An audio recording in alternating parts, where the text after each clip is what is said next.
Greetings once again, Retreat Church. Some of us are our worst critics, yet at the same time, we are the first to let ourselves off the hook when we do things that we don't approve of or that we know that needs to change in our life.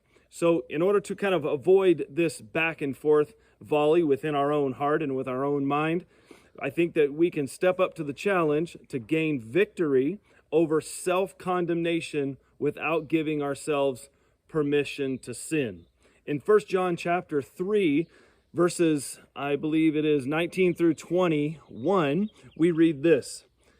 By this we shall know that we are of the truth and reassure our hearts before him. For whenever our heart condemns us, God is greater than our heart and he knows everything. Beloved, if your heart does not condemn you, you have confidence before God. I realize that sometimes when you are your own critic and I am my worst critic, sometimes we lose confidence in prayer. We lose confidence to go and to be before the throne of God and to give him our request and bring others, our loved ones, before him. We even tend to shy away in worship or stay away from worship gatherings because we're so critical on ourselves and we say, how could I be a Christian if this, or how could I be a Christian if that?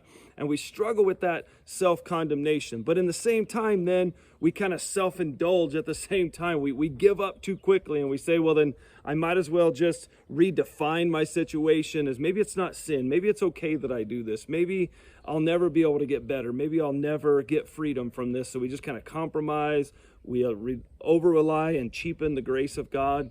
And what we really need to do is lean into God's changing power in our lives, understanding that he knows everything going on within our hearts. And when we are not condemned before him, but we stand before him in holiness and righteousness, within the context of 1 John chapter 3, we understand that our confidence level increases the more we practice righteousness and the more that we repent of our sin and come to him for healing and restoration. So if you're your worst critic and you yet often let yourself off the hook, I challenge you to change your mind, come before the throne of grace, admit your faults and your shortcomings, admit your sin, confess all to him, but do so in confidence, knowing that he loves you. God bless you. We'll see you next time.